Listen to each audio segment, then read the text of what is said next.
This is the end of the run. If you don't want to listen to my useless opinion, you can end the video now, and I hope you have a good day.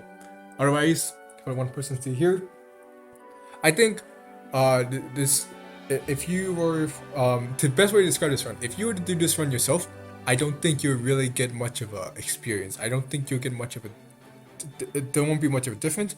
You won't feel like you're really doing much different from what you're doing in the main game. And the reason why I'm saying this is because in the main game, there's a lot of things you can do to increase your stats, like tonics, meals, classes, support, pair up, all that stuff. So having your base stats, that is really just one of many things to get your units rolling. So yeah, negative 100% growth means you keep on losing stats, and that does suck. But at the same time, you already have all these other things that you can use to get your stats up, and they don't go down.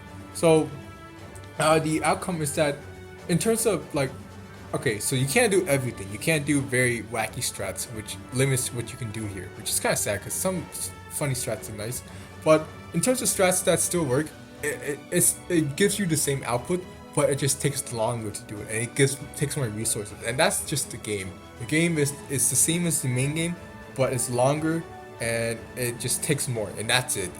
It doesn't really change much because once you reach that benchmark, everything will work out because you already reached the benchmark, right? So that's kind of just the general gist. And it just takes longer to play the game, and that makes it more annoying. It doesn't make it harder, it makes it more annoying because you have to do all these other stuff to get what you want. And getting Izana to kill target right now is lavish shit. Having to get Camille to be a strategist, and making her be an enfeeble user, like, man, that's not harder. That's just annoying to do. So yeah, I wouldn't recommend this one, not because it's infuriating or I think it's boring, because this is my playstyle. Obviously your playstyle might be different or it might be faster, but I just don't think that you're not gonna get much from this game when you play it, because you're still gonna use the same strat you would use in endgame, in the main game, and most of the time they will work, and you was just kill the enemies the same way, and eventually it just takes a bit longer later on, and that's it. It just most if it works, it works. If it doesn't work, then you just do something that works. That's kind of the gist. So yeah, this game doesn't work because in negative growths, what you expect is that because you can't rely on your stats, you have to rely on other mechanics in the game, and that what makes it more interesting. But because of how strong the mechanics are in this game, stats have already a less value. So losing them doesn't really change much.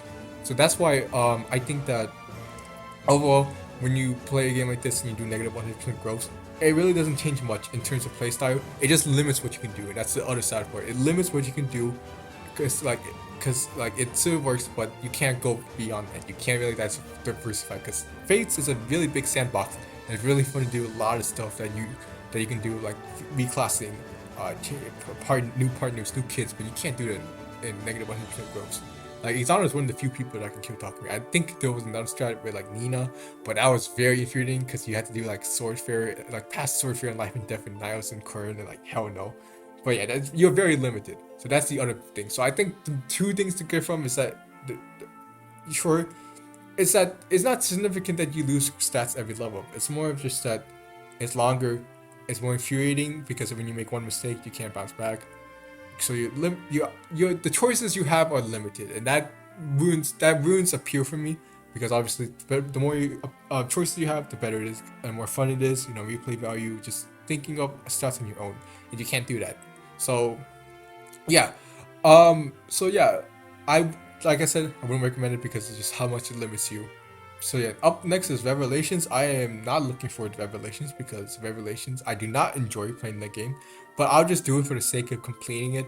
Just get all the Fate games done, and yeah, I'm not sure where I want to go from there. It's because it's like I said, the appeal is that you want to for negative growth is that you want to have it so that you want to make new strategies, think outside the box because you have to, because obviously it's something that the game was not intended, and just think of new stuff using the game. But Fates doesn't work with that because the things in Fates are way too strong compared to basic stats that you have. So yeah, that's my 2 cents. Maybe it's a little bit different for you. I really doubt anyone is gonna play this. I don't see who would, but if you were considering, like I said, I don't recommend it. But if you're gonna do it, go for it. Maybe you might find something different, and that'll be interesting. It'll be interesting to see what you can do, because like I said, I think it's limited, and seeing other ways to handle stuff that could be interesting and cool.